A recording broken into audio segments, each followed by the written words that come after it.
할렐루야! 오늘도 예배로 하루를 시작하시는 모든 성도님들을 주님의 이름으로 환영하고 축복합니다. 이 시간에 먼저 찬송가로 주님 앞에 나가겠습니다. 찬송가는 96장 예수님은 누구신가 함께 찬송하시겠습니다.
기도하시겠습니다. 여호와 하나님, 너무나도 감사합니다.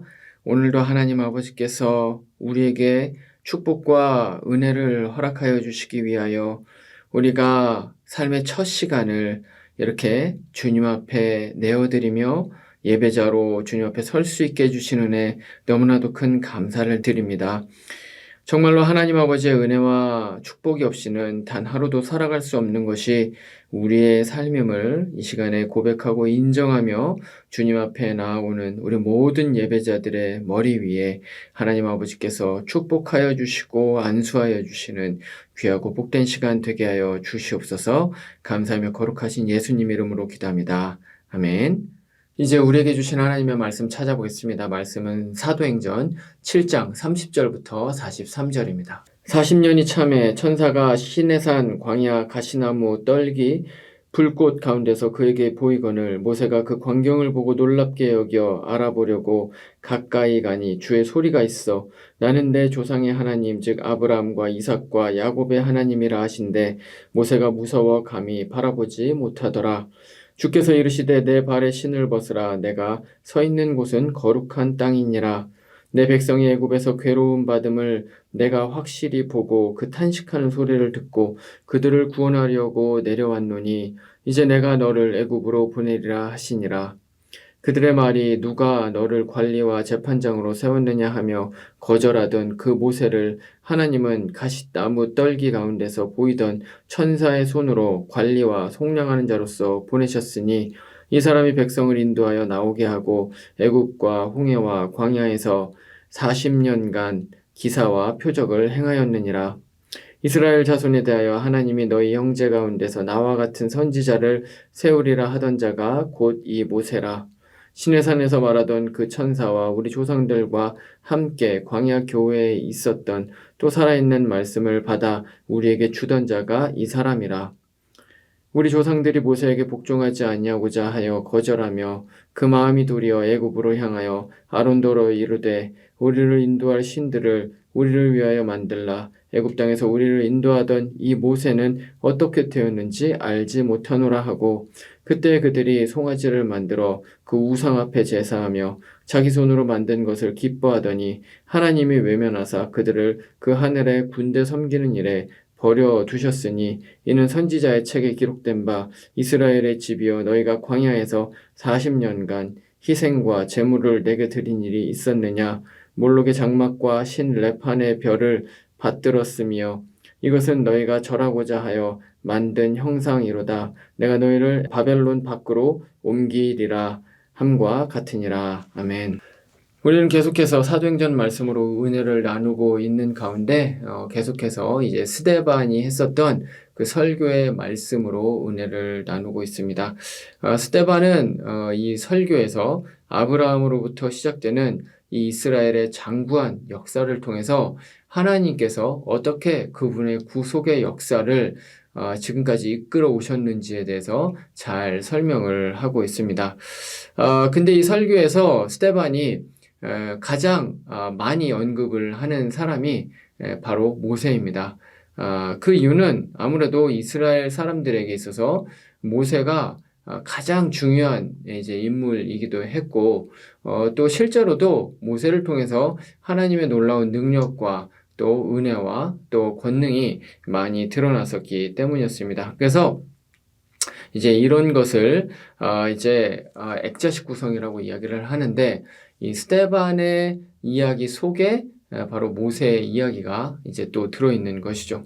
그래서 오늘 우리는 이 액자 안에 들어있는 이야기, 바로 이 모세의 이야기에 집중을 하면서 특별히 오늘의 말씀 앞부분에 나와 있는 이 모세의 소명 사건에 대해서 좀 면밀히 관찰을 하면서 그 말씀이 또 오늘날 우리에게 주는 메시지가 무엇인가 함께 생각을 해보도록 하겠습니다.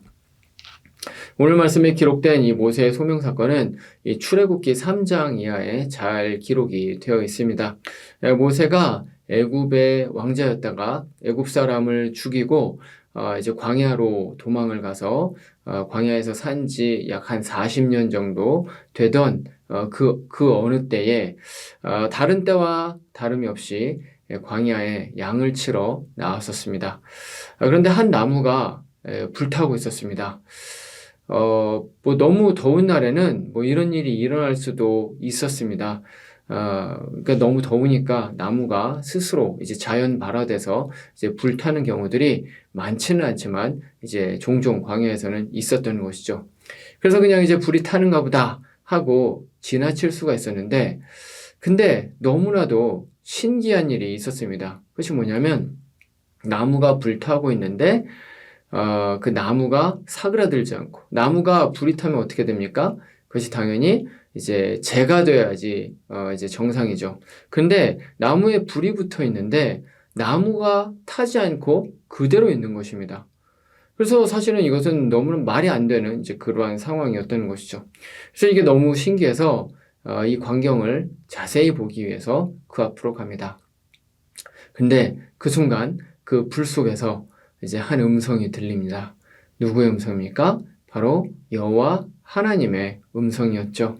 그리고 하나님께서 모세에게 너를 이스라엘을 구원할 그 이스라엘의 영도자로 내가 너를 이제 애굽으로 보내겠다. 이제 이런 말씀을 하십니다. 이때 모세의 기분이 어땠을까요? 와, 하나님 드디어 저를 찾아오셨네요.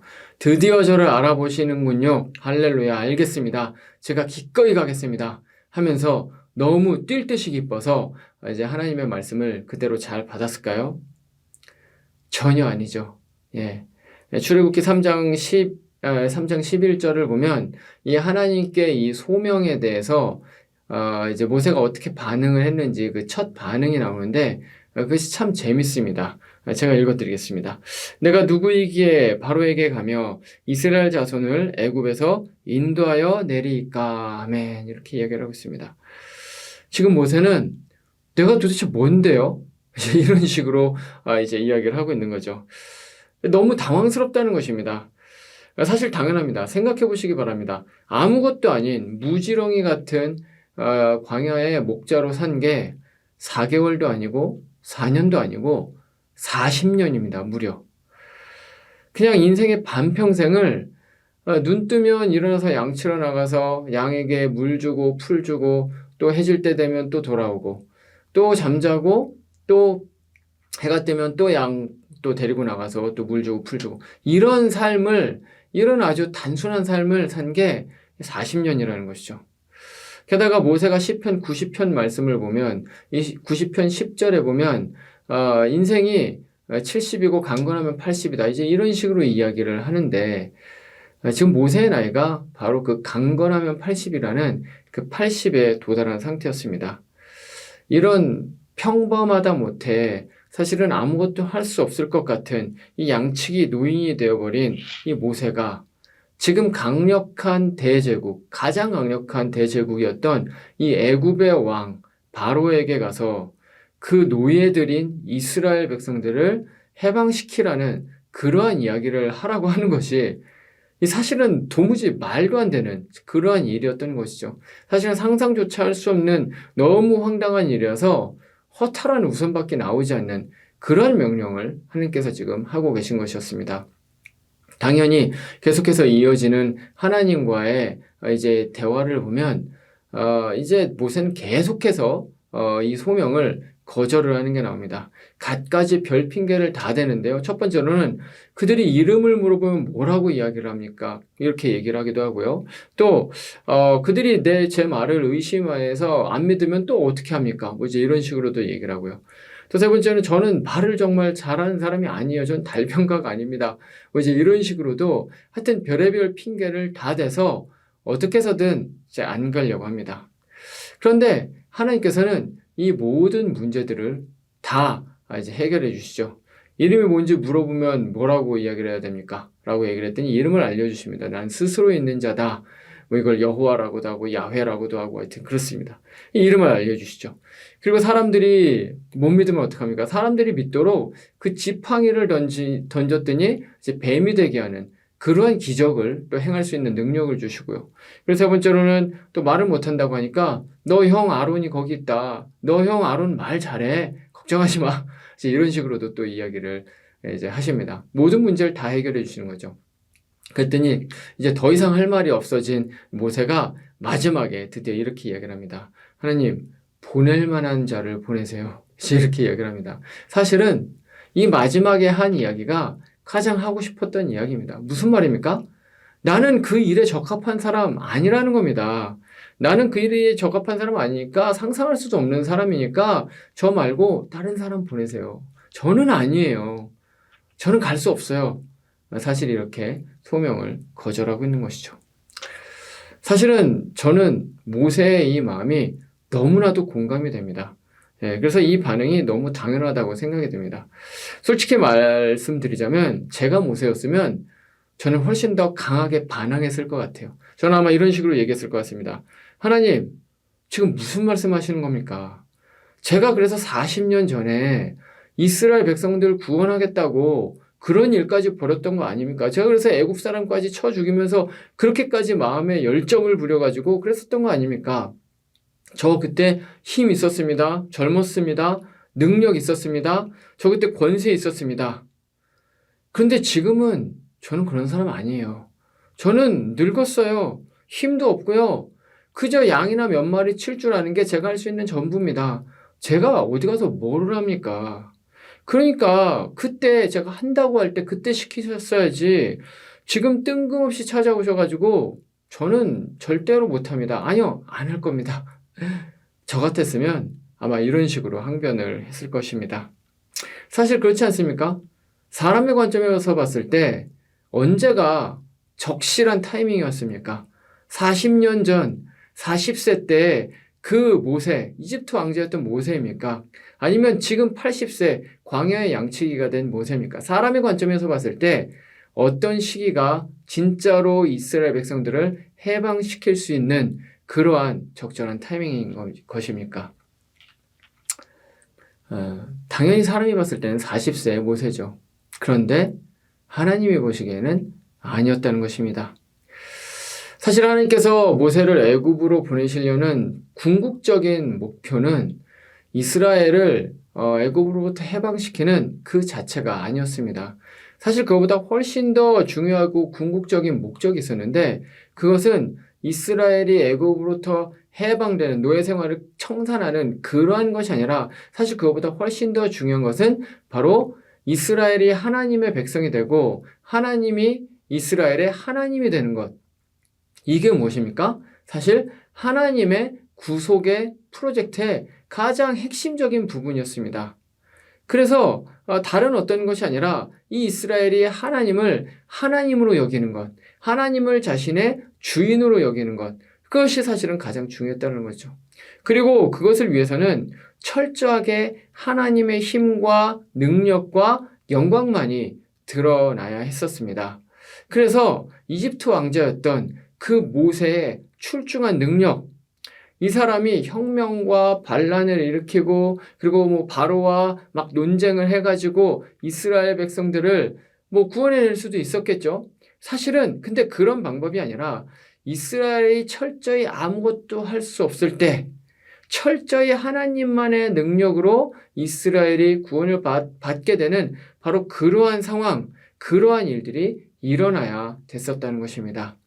그리고 이것을 위해서 젊고 유능하고 이집트의 왕자로서 권세를 휘두를 수 있었던 그 40세의 이집트의 왕자인 모세가 아니라 신체적으로, 정신적으로 아무것도 할 수 없는 무력감과 패배감에 젖어 있는 아무런 권세도 없는 광야의 양치기에 불과했었던 바로 그 80세의 모세가 사실은 적합했다라는 이야기죠.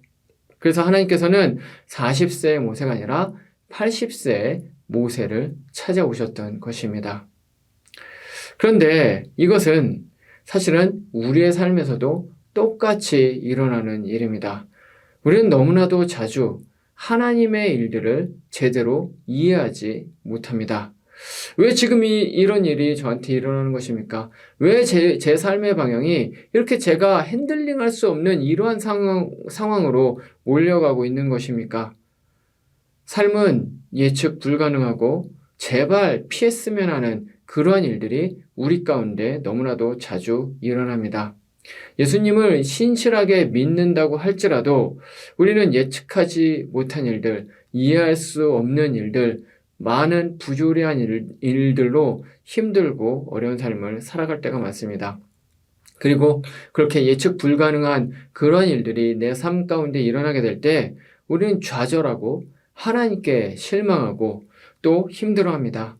그래서 그러다가 심지어는 하나님이 정말로 살아계신 것이 맞는지, 하나님이 정말로 나를 사랑하시는 것인지, 하나님이 정말로 내 삶에 개입하고 계신 것인지 의심할 때가 있게 되는 것이죠. 근데 그럼 하나님이 안 계신 것입니까? 아닙니다. 하나님은 여전히 살아계시고 내 삶 가운데 개입하고 계십니다. 근데 그러면 도대체 왜 이런 일이 일어날까요? 그 이유는 우리는 오직 현재만을 살아가는 유한한 인간인 반면에 하나님께서는 영원하시고 자존하신 하나님이시며 나보다 나를 더 잘 아시는 분이시기 때문에 그렇습니다. 사건이라는 것도 사실은 하나님께서 창조하셨기 때문에 시간이라는 것도 사실은 하나님께서 창조하셨기 때문에 하나님은 그 시간에 종속되지 않으십니다. 그래서 하나님께서는 과거와 현재와 미래라는 개념이 없습니다.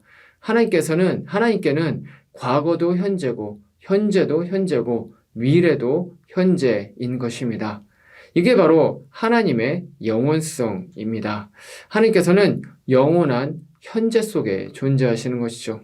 그래서 하나님께서는 그분의 자녀들의 미래를 모두 다 아시고 가장 좋은 길로 인도하시지만 문제는 우리가 그 하나님의 일하심을 완전히 알지 못하기 때문에 하나님의 그 넓고도 높으신 그 계획, 완전한 계획을 우리가 이해하지 못하기 때문에 지금 당장 나의 삶과 나의 생각 가운데 사실 가장 좋은 길이라고 생각되는 그러한 일이 펼쳐지지 않게 될 때 우리는 너무나도 쉽게 실망하고 좌절하게 되는 것입니다.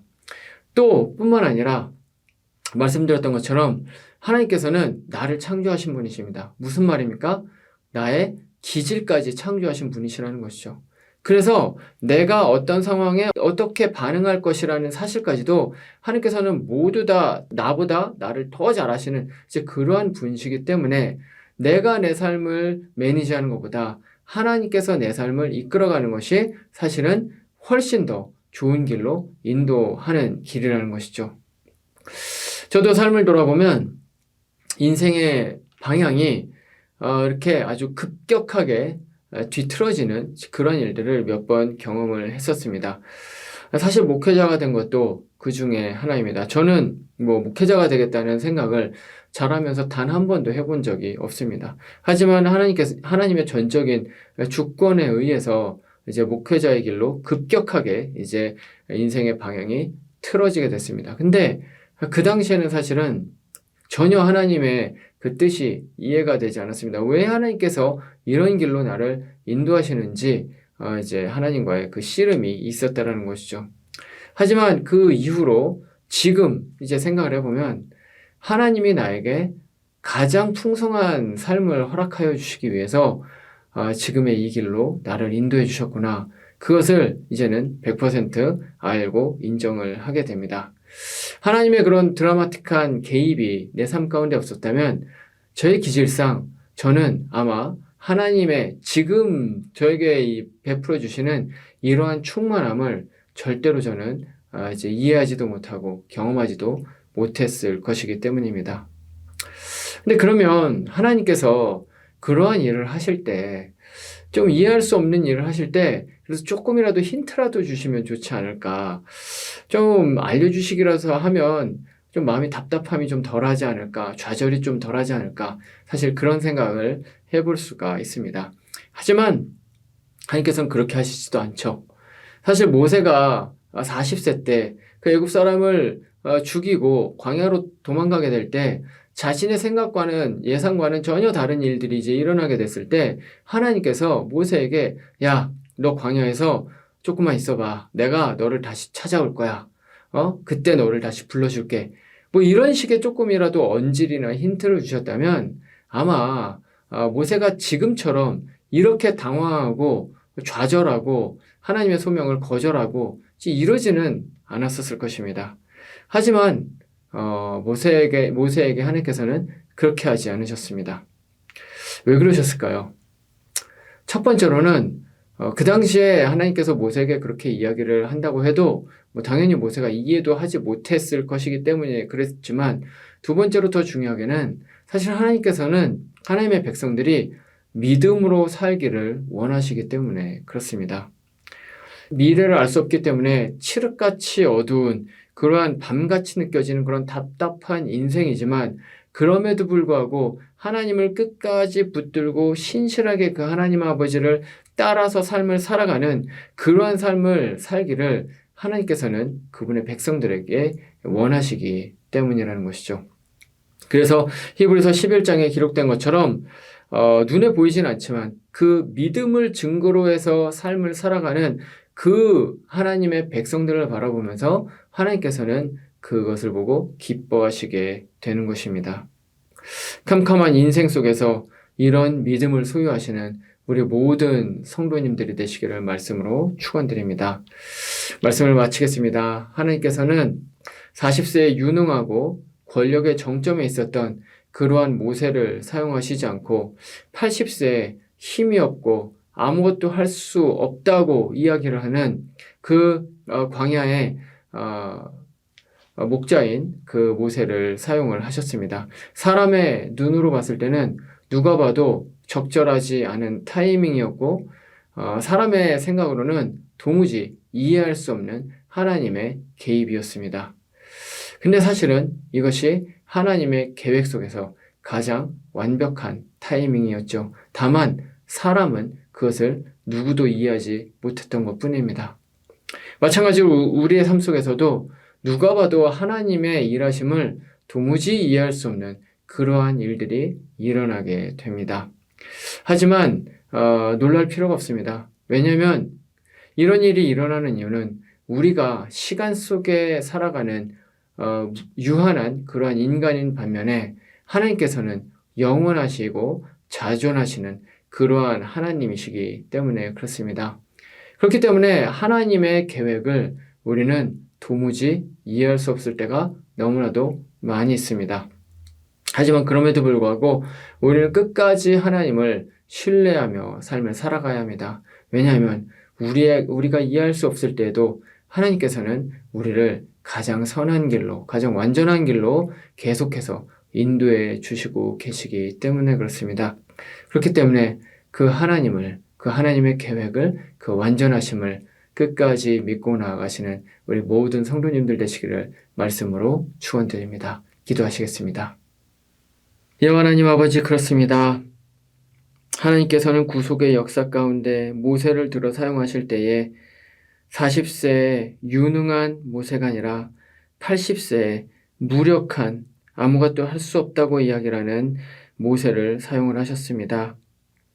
하나님, 우리의 삶 가운데서도 이와 같은 도무지 이해할 수 없는 그러한 일들이 우리의 삶 가운데 너무나도 자주 펼쳐짐을 우리가 고백하며 나아갑니다. 하지만 주님, 우리가 이해할 수 없을 때라도 끝까지 주님을 기억하며 감사하며 기도하며 인정하며 신뢰하며 그렇게 삶을 살아가게 하여 주시옵소서. 하나님, 오늘도 여러 가지 많은 기도 제목으로 나온 모든 성도님들 위해 믿음의 믿음을 더하여 주시는 귀하고 복된 시간 되게 하여 주시옵소서. 살아계신 하나님을 계속해서 경험하는 시간 되게 하여 주시옵소서. 감사하며 거룩하신 예수님의 이름으로 기도합니다. 아멘. 이제 개인의 기도 제목으로 기도하시겠습니다.